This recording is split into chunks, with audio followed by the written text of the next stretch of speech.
Bonjour tout le monde. Fuck. Non, j'attache pas. De la merde. On est. Non, c'est. Je pourrais pas.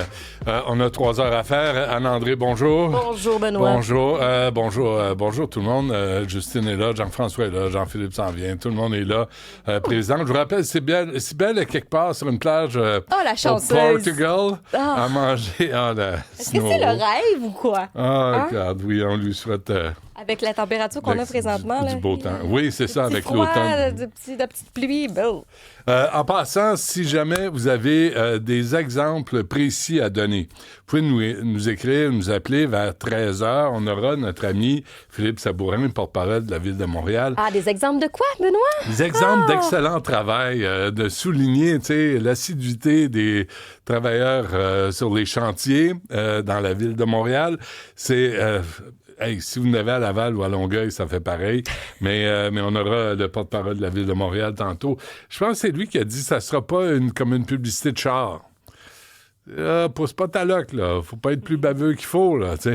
On veut pas. On n'en veut pas de publicité de char, là, qui fait des 8 dans les rues. C'est pas ça qu'on veut. Non. On veut juste pouvoir circuler un petit peu. On veut que les gens, là où il y a des cônes aussi, travaillent. Oui, de préférence. Moi, c'est la seule chose. Quand je les vois travailler, là, j'ai le goût de leur envoyer 2 beaux pouces en l'air. Bravo, les gars. Vous travaillez. Quand je vois des chantiers avec des cônes où il n'y a pas de travailleurs... change pas de doigt. Change pas de doigt à tes mains. Il y avait le sommet des chantiers en 2023. Je ne sais pas ce que ça a donné. Tu sais, c'est toujours des interventions de relations publiques.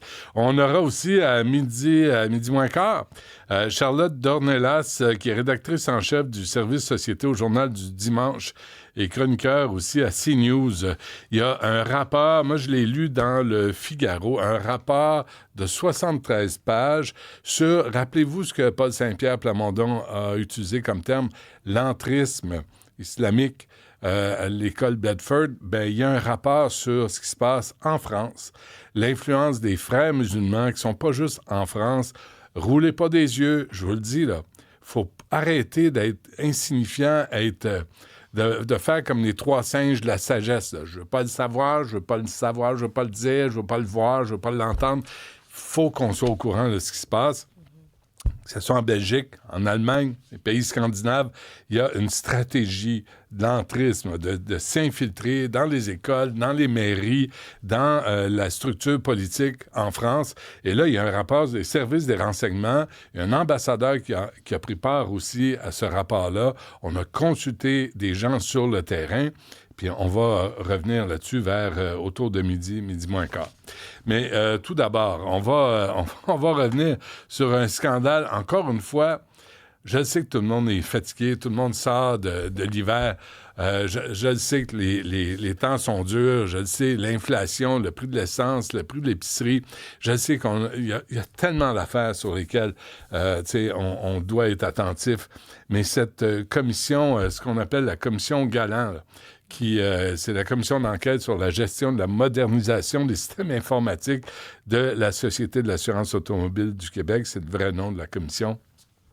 On siège et puis on n'est pas intéressé à savoir ce qui s'est passé, mais on va parler d'ici 2027 de 1,1 milliard de dollars pour un système informatique pour renouveler son permis de conduire. Avec nous, Nicolas Lachance, qui est correspondant parlementaire pour le Journal de Montréal. Nicolas, bonjour. Bonjour, Benoît. Merci d'être avec nous, Nicolas. Merci pour ta patience. Plaisir. Je pense que tu es un homme profondément patient, ça se peut-tu? Disons que ça fait plusieurs heures de commission que j'écoute en ce moment. Oui. Tout en suivant les travaux parlementaires. Donc, faut être patient, oui. Ouais. On est en train de faire la genèse de ce fameux projet là, qui a plus que doublé en termes de finances publiques. Oui, faut rappeler aux gens brièvement, en 2015, on disait que ça allait coûter 200 millions. En 2017, on était rendu à 638 millions. La vérificatrice générale a dit 1,1 milliard d'ici 2027. Puis je sais pas toi, là, mais la réaction est très modérée dans la population. C'est la première fois, par contre, que pour un projet informatique, qu'il y a un dérapage, parce qu'il y a des dérapages en informatique là, au gouvernement du Québec, c'est à la tonne.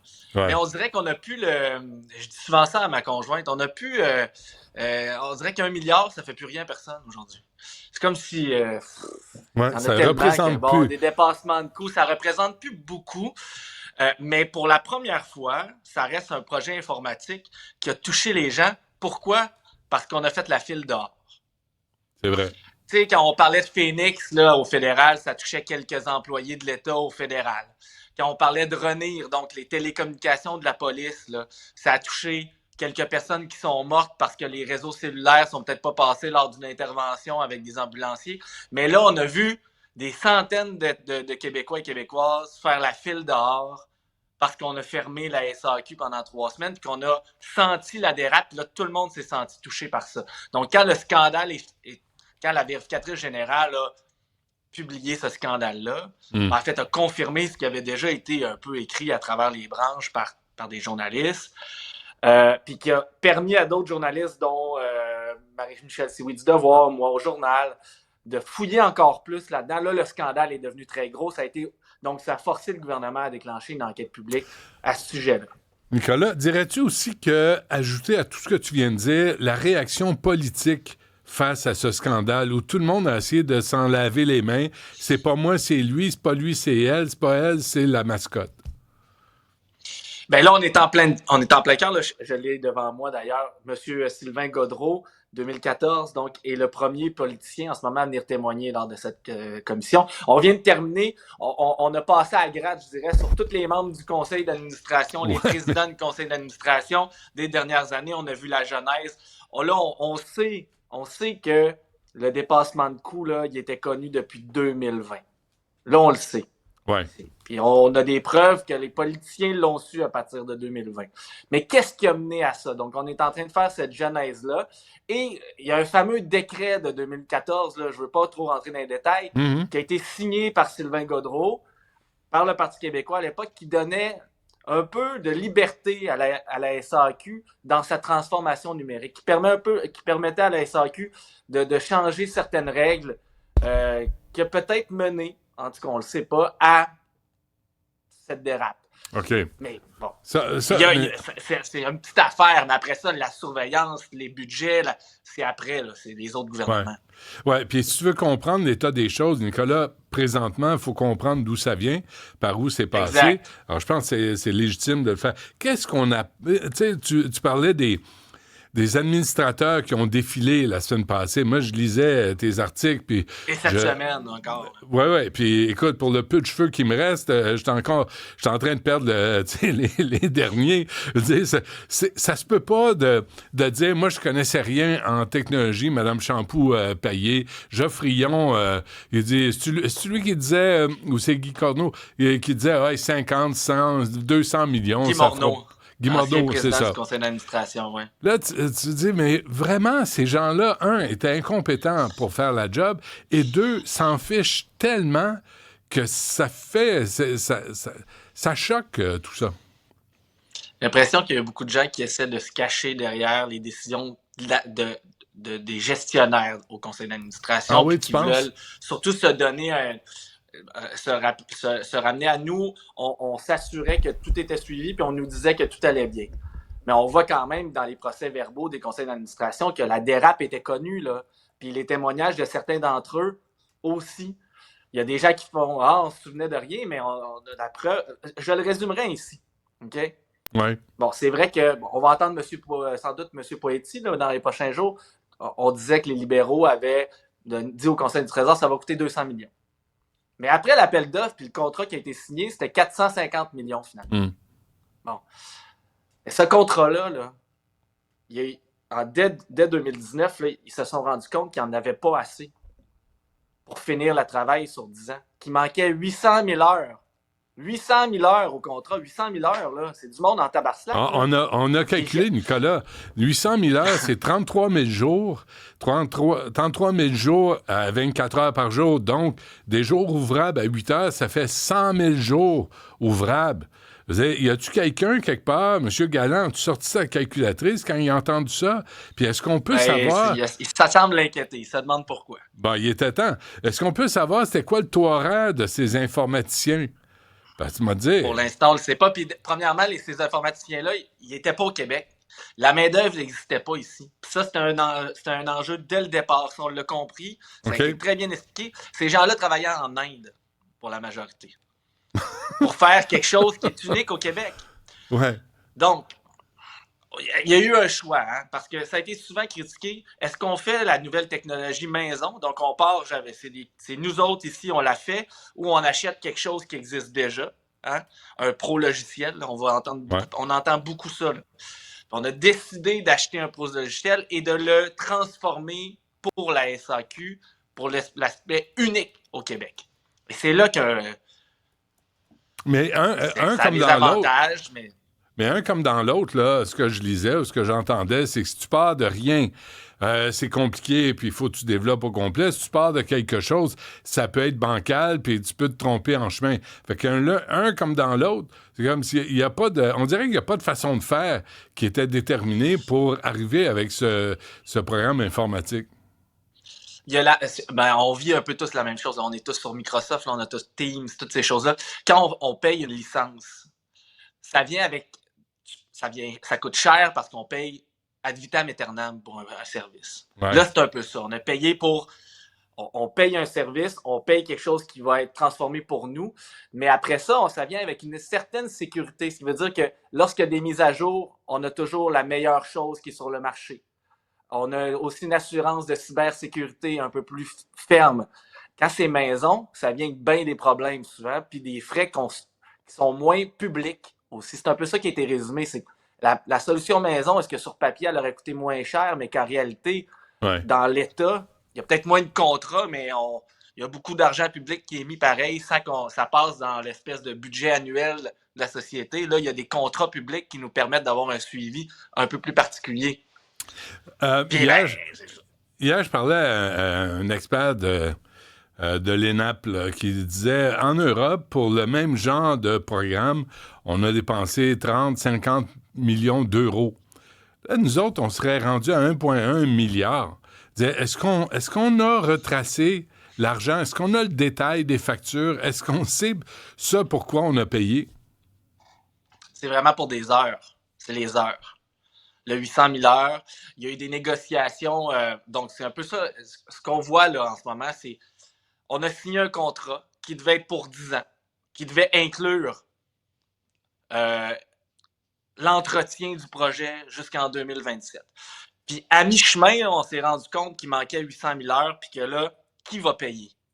Est-ce que c'est dans le contrat, il y a le partage des risques? Donc, il y a eu une négociation, il y a eu un litige entre les entreprises, donc LGS, IBM, la SAQ. Et là, on apprend qu'en 2020, ils ont signé pour... Finalement, la SAQ va falloir qu'elle paye un peu plus. Mais qui a déterminé... au départ... Mais juste là-dessus, qui a déterminé qu'il manquait 800 000 heures et pas 125 000 heures ou 200? Qui détermine ce que ça prend pour avoir un programme qui n'a pas marché la moitié du temps? Ben, ça a été une mauvaise évaluation des besoins en partenariat avec la... Moi, je suis tombé des nues quand, dans la commission, on a appris qu'on a signé un contrat avant même que l'évaluation des besoins soit faite au complet. Donc, on ne savait pas encore exactement ce qu'on voulait, mais on a signé un contrat. Puis, à un moment donné, l'entreprise a dit « Ouais, mais c'est pas vraiment ça que vous nous aviez demandé. Puis, si vous voulez ça, ça va coûter pas mal plus cher. » Ouais, mais là, le contrat est signé. Mais là, ça peut être du chantage aussi. Oui, ça a été du chantage. Ils ont menacé de quitter. Ils ont menacé de quitter la SAQ, de quitter les bureaux, que les employés arrêtent de travailler pour le projet. Ouais. Parce qu'eux autres, ils disaient, ben là, nous, on a reçu l'argent pour tant de travail. Si vous ne payez plus, on quitte. Et là, la SAQ a paniqué. Tu paniques, tu fais quoi? Incroyable. Tu as commencé le travail, tu as livré un premier volet, il faut que tu livres le deuxième, il y en a un troisième à livrer. Et ça, c'était basé sur le plan de M. Malenfant, Karl Malenfant, qui, lui, était le génie dans la bouteille. Là. Ben là, c'est lui qui était c'était le seul qui avait de l'expérience. On l'a engagé parce qu'il n'y en a pas beaucoup des gens au Québec qui ont cette expérience-là d'avoir intégré un programme du genre dans une grande infrastructure. Lui, il arrivait d'Hydro-Québec. Puis quand on l'a engagé, on savait qu'il y avait eu des erreurs chez Hydro-Québec, mais finalement, ça marche. C'est eux autres, ils se disent, garde.